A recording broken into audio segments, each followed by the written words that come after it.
ไม่สูงค่ะพบยากันแทงเย้าค่ะเหมือนในก็เต็มมาเฮ็ดกิน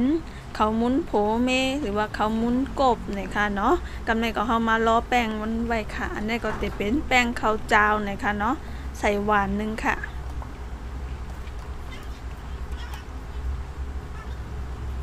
อันนี้ก็จะเป็นแป้งข้าวกาบหรือว่าแป้งข้าวโพดนะคะเนาะใส่ครึ่งหวานนะคะเนาะอันนี้ได้เฮ็ดกินก้อนเดียวนะคะเนาะเฮ็ดน้ำนะคะเพราะว่ากินหลายก้อนเนี่ยก็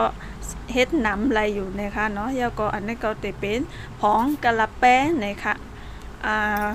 ก้อนหนึ่งเลยก้อนหนึ่งเฮ็ดเตะเบือนกันนะคะเนาะวางเจอก็เตะใส่ปักไข่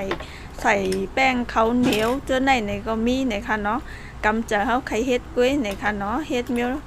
เฮ็ดเจิ้งหือเนี่ยก็มันก็ไล่อยู่เหมือนกันนะคะเนาะอันนี้ก็เตะใส่เกลือพองหวานนะคะยาวก็อันนี้ก็เตะเป็นผงหมักพริกบอมนะคะเนาะใครใส่ก็ไล่ใครใส่ก็ไล่นะคะเนาะกำจะเฮากุ้ยนะคะยาวก็เฮาก็มาคนให้แป้งมันเข้ากันก่อนค่ะ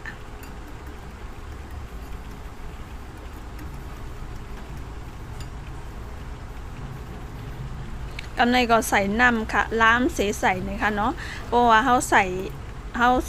แบบเขาใส่เนี่ยก็มันก็เตะเหนียวนะคะเนาะเพราะว่ามันเหนียวเนี่ยเพราะว่าเขาโคมันก็เ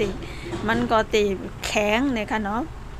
อันนี้ก็ตัวสีใส่นะคะเนาะเพราะว่าน้ำมันน้ำเนี่ยก็มันก็ซ้ำเตะมันก็เตะโคเป็นแคบนะคะเนาะมันก็เตะ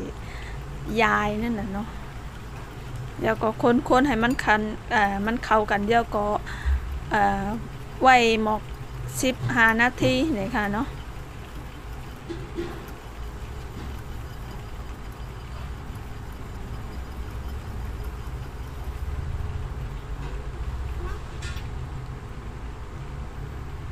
เดี๋ยวก็ใส่ผักหมี่ย่อยนี่ค่ะซอยสีใส่นี่ค่ะเนาะ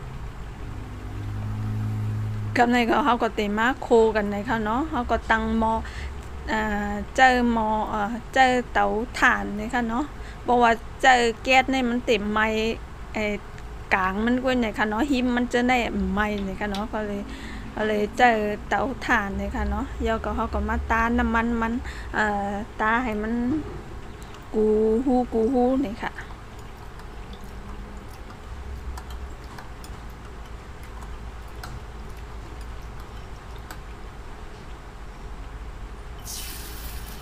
แล้วก็มาใส่แป้งอันเขานอกไว้เลยค่ะ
ออกค่ะในค่ะข้าวมุ้นโผให้เมเฮาก็สุกอยู่ในค่ะเนาะกำลังก็เฮาก็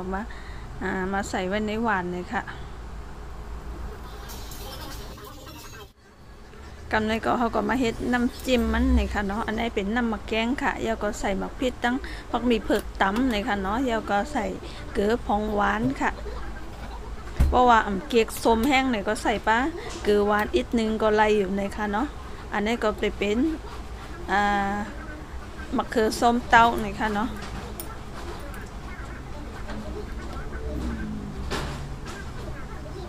แล้วก็ใส่ผักกี้กันนายกุ้ยหน่อยค่ะเนาะหลายเยี่ยมหน่อยค่ะ